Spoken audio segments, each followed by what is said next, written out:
Okay. Now, I did notice, I think in my last reading, that my shadow was falling onto the wall. And since I don't really film myself for personal reasons of that was kind of a hoot. I saw my big old bun, like cocking up the wall up here on top, cockeyed. Anyhow, that's as close to an image of me as you're going to get, other than possibly the thumbnail. I think the thumbnail I changed to a picture, but anyway, whatever. Um, so what's at the bottom of the deck is the Nine of Imps in the reverse. And this is the Nine of Wands in other decks, which is about success in a battle, but kind of feeling like a wounded warrior. Like you've been through the steps and all the rest of that. But it's kind of a time where the battle's over. You've kind of got this wall of protection behind you, but it's also symbolic of the wall internally.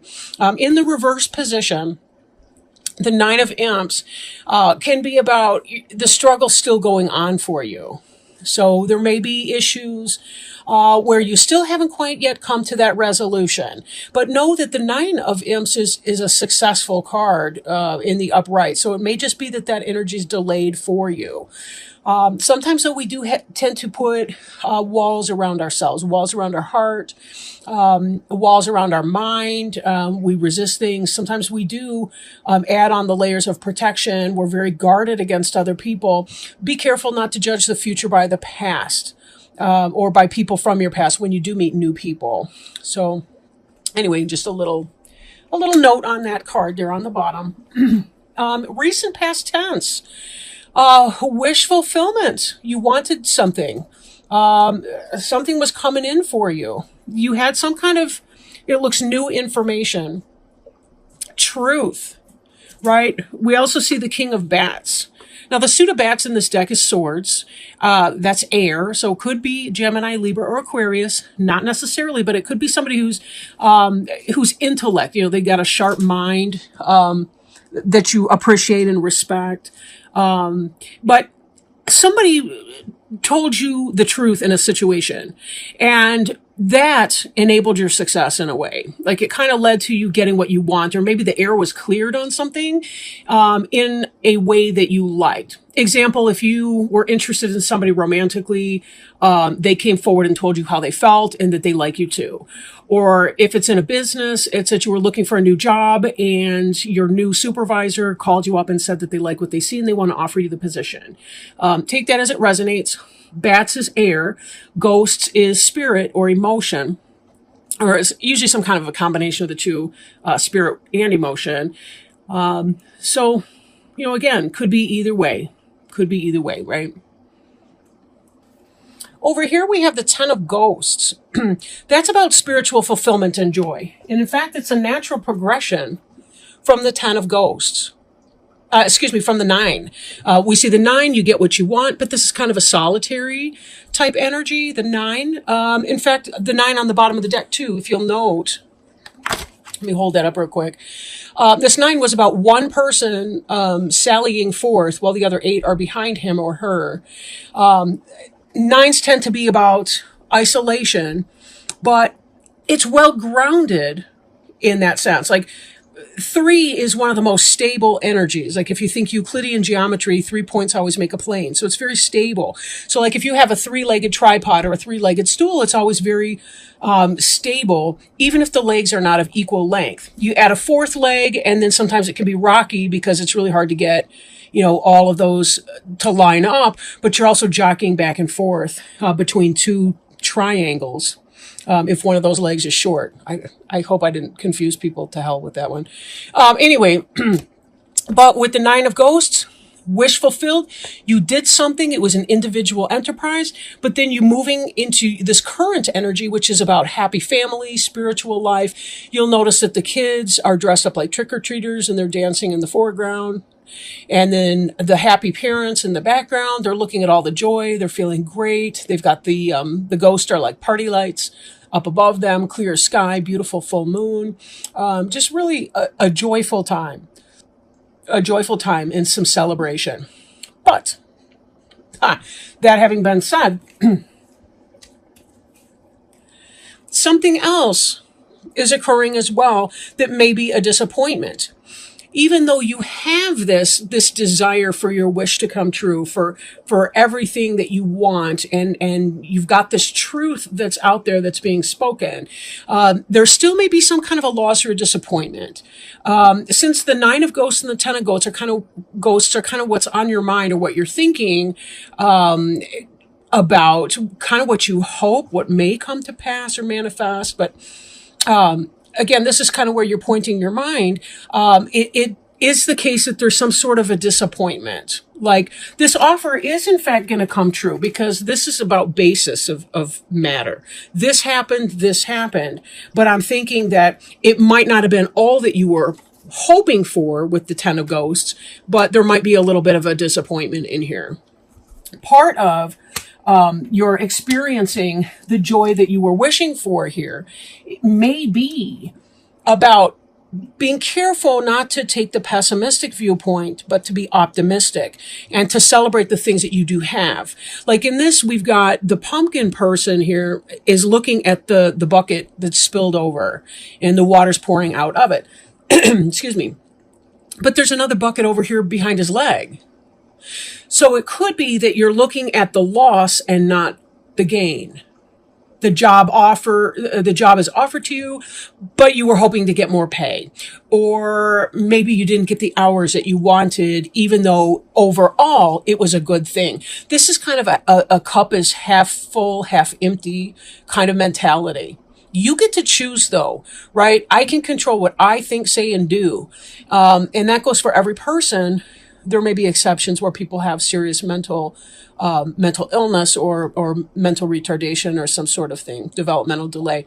But in the case of the typical, I want to say the statistical normative, most of us do have some level of choice or control over how we think or what we think about the things that we perceive. We need to turn our focus away from the loss here. That's not to say that we don't process our emotions over the disappointment. We do need to do that, because there is a point too where we kind of abandon ourselves when we don't allow ourselves to acknowledge our disappointments or our hurts or our emotional pain. But once that is processed, then it's time to really to turn your attention to what is there and to have your gratitude. Always in life, it's about a balance. It's always that balance between the negative and the positive. And we need the negative in part to help us understand the things that are positive. If you didn't know disappointment and loss, you may not be in tune with what it is that you actually do want to have happen. Okay? Now, here we have the Three of Imps card. The Three of Imps in the reverse. In the upright position, this is about waiting for your ships to come in. Like, you've done the work, whatever that is for you, to put it out there. In this, it could be that your ships are delayed. They haven't launched yet. They haven't set to sea. You're still maybe gathering the material. They're still loading the ships. You're still trying to figure out, to extend this metaphor, who your shippers are going to be, right? Before you can move your merchandise forward to your new horizon, and get going on that. But it can also be about a struggle with a partnership and collaboration. For example, the one person's got this branchy leaf over here and the other two have torches. It could be that you may not be seeing eye to eye with somebody. But typically this card does indicate that there may be a delaying of something that you hope to come forward. Example, maybe you were hoping that with this job you would have everything and all the things that you wanted, including a happy relationship with somebody and all the rest, but you're finding that there may be difficulties here. For some of you, if it's about a relationship, it could be that the kids aren't as excited about your new love affair as you and your new partner are. If it's a business relationship, again, it could be that you don't get the hours you want, or maybe the pay's not exactly where you hope it will be. Something like that. But there is a sense of you waiting for what it is that you want. You're waiting to get to the 10. You're hoping for the 10 and you're waiting to get there. You're not quite there just yet. Now, in the future tense, what's on your mind or going to be on your mind is more of the disappointment focus. Okay. This is kind of about being left out in the cold on the one hand. On the other, you'll notice that this trick-or-treater, the bigger one, is holding the hand of the child, hurrying through the snow, that the kid has lost his or her trick-or-treat candy, but the bigger kid doesn't even notice and keeps dragging the kid along. The kid can't even stop and collect his candy back. So there's a sense of loss and disappointment, which kind of ties us back in with this 5 of ghosts. 5 is about transition and change, and a lot of times it's about the first part of a change, which is the death. Right? A lot of times we have to clear symbolically, right? Through a metaphorical or symbolic death, we have to clear something away before we're ready to make space for the new. In so doing, there's that feeling of disappointment which comes through. This card here is at the center of your reading. It's that disappointment. What's in your future on your mind is the disappointment. How long this disappointment lasts has everything to do with how you allow yourself to feel that disappointment and to process that.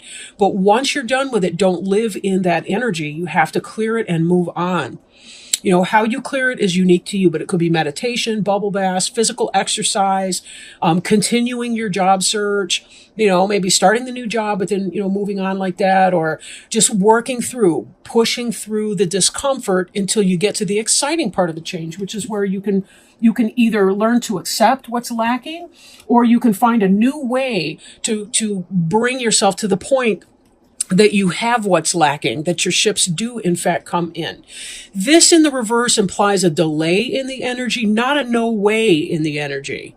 Okay, so remember, it's a delay, not a no way. And then also moving forward, we see 4 of bats in the reverse.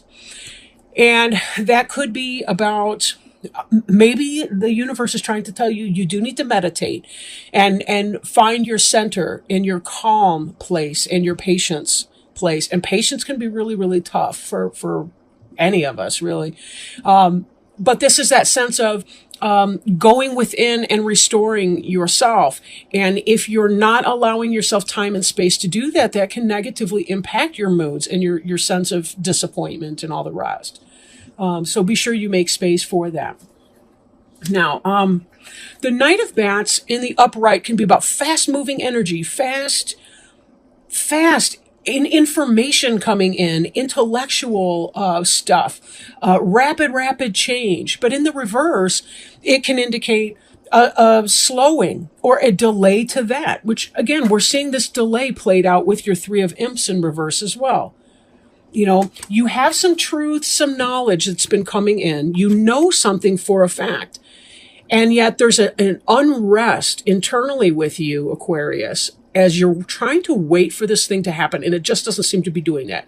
Now, for some of you, this Knight of Bats could be immature energy, backstabbing, spying type energy. Like, how people spy on you in your social media and this and that. It doesn't have to be, negative, criminal negative, but it can be that kind of energy if it in fact represents a person. But just based on the other cards that we're seeing here, it really kind of feels to me like you get some of what you want, but not all of what you want. And part of what you're doing in the first half of November is trying to be comfortable with the fact that it just didn't happen the way you were hoping for it to happen. Now, let me shuffle our Sacred Traveler Oracle cards, and I'll show you the box, because I know a lot of you are interested in Oracle cards and the different decks and things like that I work with. The main deck that I've been working with today is the Halloween Tarot, personal favorite. Love this deck. And if you're familiar with the Rider-Waite tarot deck, the Halloween Tarot is really, really easy to follow.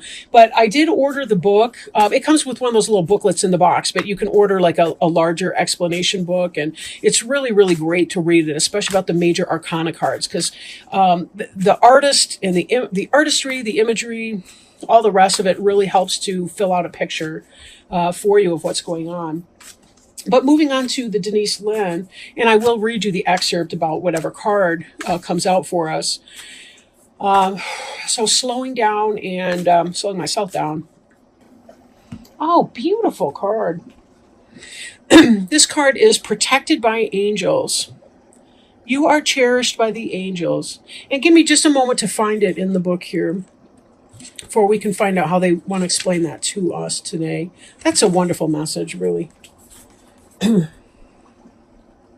You are cherished by the angels. You are blessed. Immense blessings from above are showering over your life. The angelic realm is only a thought away. Angelic intervention is available to you at all times. Simply be open and you will feel their presence. This is the time to spread your wings and soar. You are so protected and so safe. The sacred traveler wants you to know sometimes it might seem that you can't see the road ahead, but have faith that by your side are shimmering angels supporting and guiding you in unseen ways. Watch for their signs, especially in the form of feathers. There is a sacred plan for your life. Your life is guided. The angelic message is that you are going in the right direction and everything is unfolding exactly as it should be. When you receive this card, it can also mean that you are an angelic healing force for others because the light within you is so bright.